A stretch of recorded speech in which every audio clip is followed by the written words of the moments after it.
Perantau Asia Tenggara ASEAN kini berhadapan dengan ancaman keselamatan maritim yang semakin memburuk. Dan Malaysia sebagai salah sebuah negara maritim yang strategik di kawasan Asia Pasifik tidak terkecuali daripada kesan buruk akibat percaturan geopolitik ini.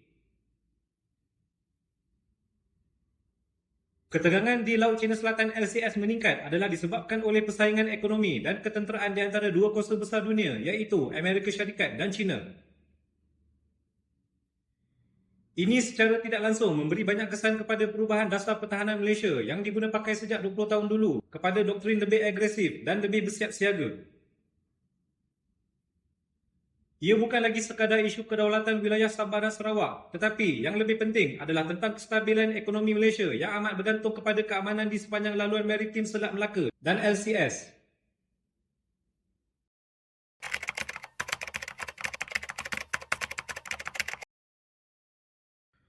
Pertahanan udara memainkan peranan paling kritikal dalam peperangan moden abad ke-21, terutamanya bagi pelindungan sempadan maritim dan menjaga kepentingan ekonomi sesebuah negara pesisir laut seperti Malaysia.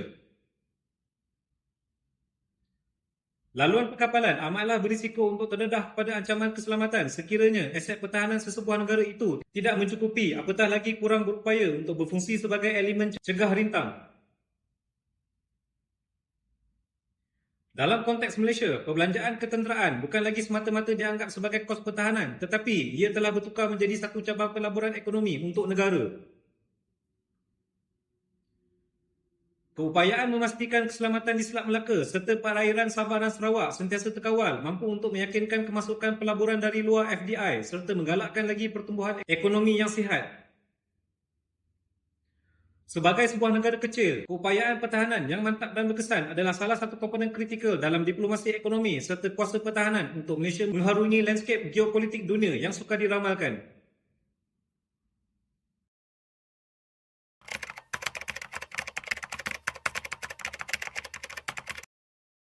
Tentera Udara Diraja Malaysia TUDM kini hanya mengoperasikan jumlah armada udara yang sangat terhad. Armada sedia ada ini adalah 8 unit FA-18D Hornet dan 18 unit Sukhoi Su-30 MKM. Selain daripada 26 jet pejuang ini, Malaysia sedang dalam proses pemerolehan 18 unit jet tempur ringan FA-50M dari Korea Selatan dengan penghantaran akhir dijangka selesai sebelum tahun 2028. Kesemua 8 unit FA-18D Hornet TUDM telah dinaiktarafkan secara berperingkat kepada sistem avionik, komunikasi dan persenjataan seperti Joint Helmet Mounted Quarrying System, Link 16 Data Link, peluru berpandu AIM-9X dan AIM-120C serta pemasangan pok pembidik sasaran sniper. Penaiktarafan ini telah meningkatkan daya pemusnah TUDM untuk melakukan serangan udara, serangan darat dan serangan anti kapal dengan ketepatan lebih jitu pada jarak lebih jauh. Namun begitu, TUDM sedang menghadapi jurang kesiapsiagaan yang amat ketara kerana perkhidmatan jet MiG-29 dan BAE Hawk akan ditamatkan dalam waktu terdekat kerana telah usang. Kekurangan jumlah jet pejuang bagi operasi rondaan dan pengusiran di ruang udara Malaysia telah memaksa pihak TUDM untuk mencari alternatif lain bagi mengisi kekosongan aset untuk tempoh jangka pendek selama 10 hingga 15 tahun. Seperti yang diketahui umum, FA-18 Hornet Kuwait semakin hampir menjadi milik TUDM bagi menampung keperluan mendesak pertahanan udara Malaysia atas beberapa faktor.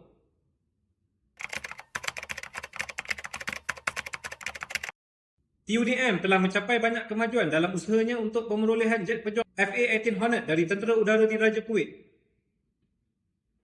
Malaysia telah pun mendapat kelulusan daripada Kongres Amerika Syarikat di bawah Akta Kawalan Eksport Senjata untuk memulakan proses pemerolehan sehingga 38 unit FA-18 Hornet versi C dan D dari negara Kuwait.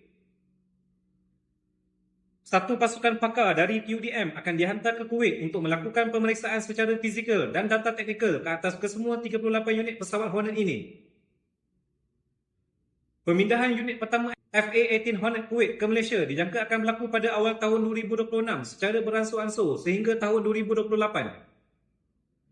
Namun begitu, proses ini bergantung sepenuhnya pada penghantaran kesemua 28 unit jet pejuang Super Hornet baharu iaitu versi FA-18 generasi 4.9 paling canggih yang telah ditempah oleh Kuwait dari firma Boeing. Ini bermakna TUDM hanya akan mula menerima jet FA-18 Hornet versi C dan D secara berperingkat selepas Tentera Udara Diraja Kuwait memperolehi kesemua 28 unit pesawat Super Hornet gantian tersebut dari Boeing.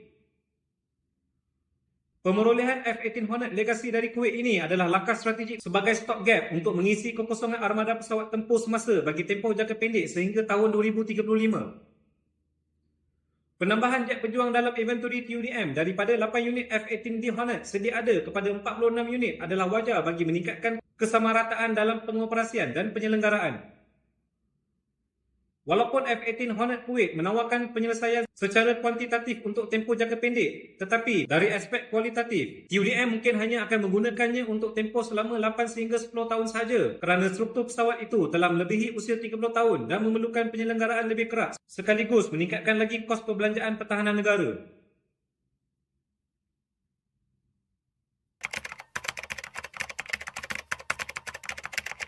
Aktiviti Tentera Laut Cina dan Pengawal Pantai Cina CCG di LCS semakin meningkat dengan begitu ketara sekali.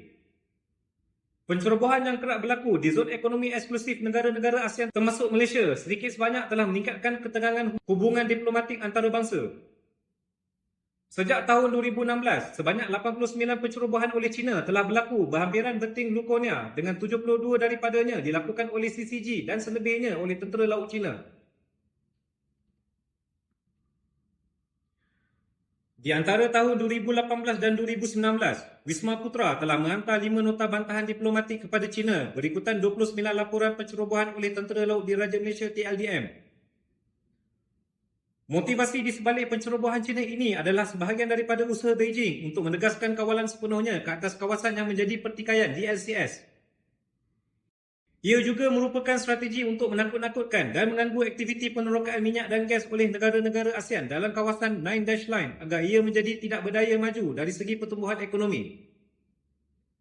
Selain itu, pencerobohan oleh kapal-kapal milik China ini adalah bagi tujuan mengumpul data penting bagi perisikan ketenteraan termasuklah penilaian geologi dan pengesanan kapal selam. Dalam menghadapi cabaran ini, Malaysia terus mempertahankan perairan negaranya berdasarkan Peta Baru Malaysia tahun 1979. Aktiviti penerokaan dan penggalian minyak dan gas oleh Petronas diteruskan seperti biasa sebagai tindakan tidak provokatif dalam pengukuhan kedaulatan negara.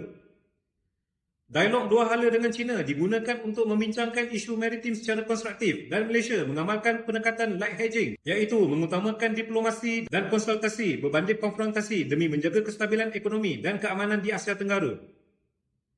Latihan ketenteraan bersama negara-negara barat seperti Perancis, Jerman dan Amerika Syarikat merupakan satu isyarat jelas Malaysia kepada Beijing bahawa situasi keselamatan di LCS kekal terkawal bagi mengelakkan tindakan lebih agresif oleh China seperti yang berlaku kepada Filipina dan Vietnam.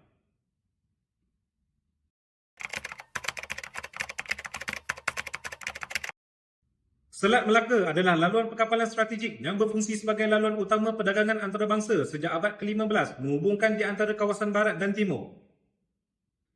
Ia merupakan laluan laut terpendek di antara pembekal minyak dan gas dari negara-negara Timur Tengah dengan pasaran yang sedang berkembang pesat di Asia Timur termasuklah ASEAN.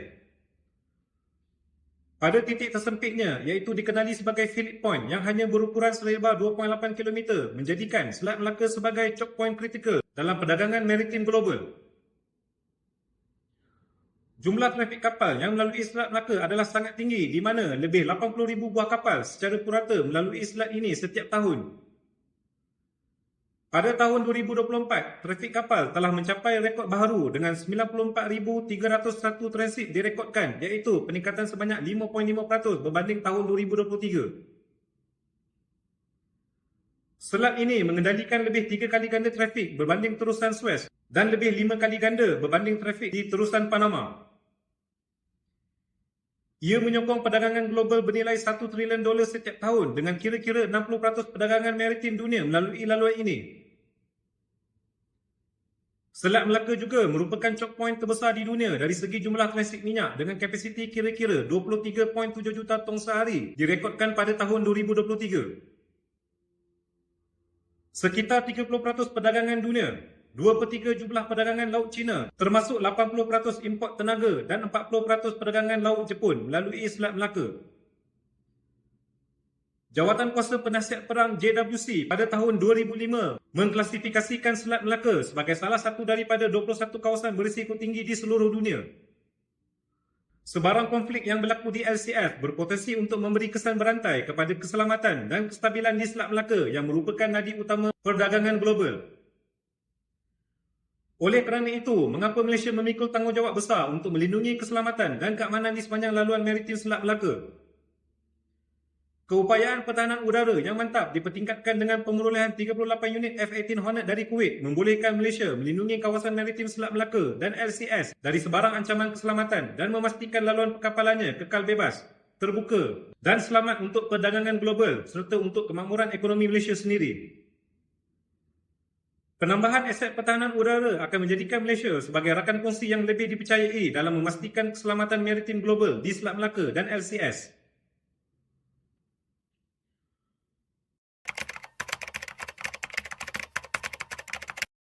Penambahan jet pejuang FA-18 Hornet Legacy dari Kuwait bukan sahaja akan menambahkan lagi jumlah aset tempur tentera udara Diraja Malaysia TUDM, malah ia juga bakal menampung jurang kekosongan armada pertahanan udara disebabkan oleh persaraan jet MiG-29N dan BAE Hawk.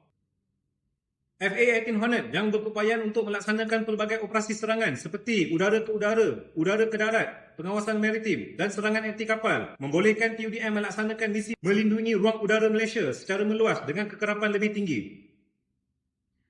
Penambahan jet FA-18 Hornet Legacy ini juga akan memperkukuhkan kehadiran berterusan TUDM di zon ekonomi eksklusif Malaysia, terutamanya di kawasan Benting Patinggi Ali yang sering diceroboh oleh China. FA-18 Hornet Legacy bukan sahaja mampu melindungi aset minyak dan gas serta aktiviti perikanan negara, tetapi ia juga bakal meningkatkan keupayaan pengawasan, pemantauan dan berfungsi sebagai elemen cegah rintang terhadap ancaman musuh. Selain itu, FA-18 Hornet akan memainkan peranan penting dalam rondaan dan keselamatan di Selat Melaka yang merupakan laluan perkapalan tersibuk di dunia sekaligus menjamin aliran perdagangan dan meningkatkan keyakinan pelabur.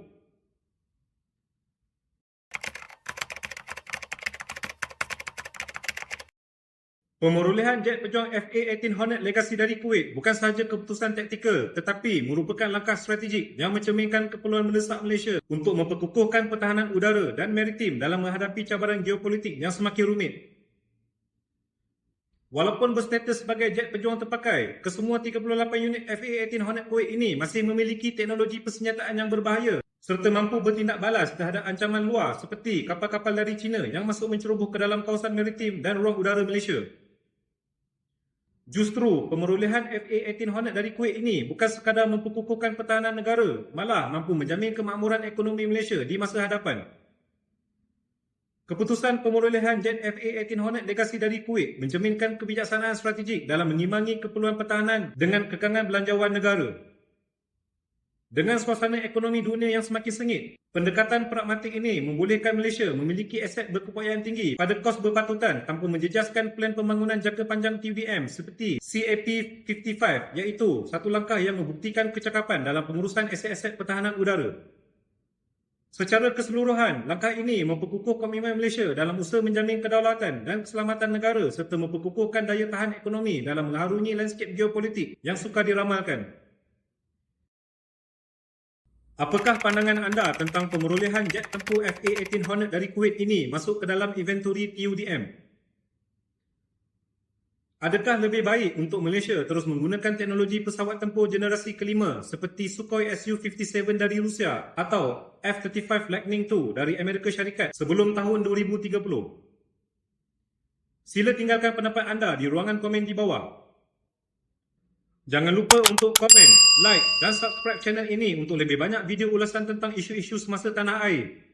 Terima kasih kerana menonton.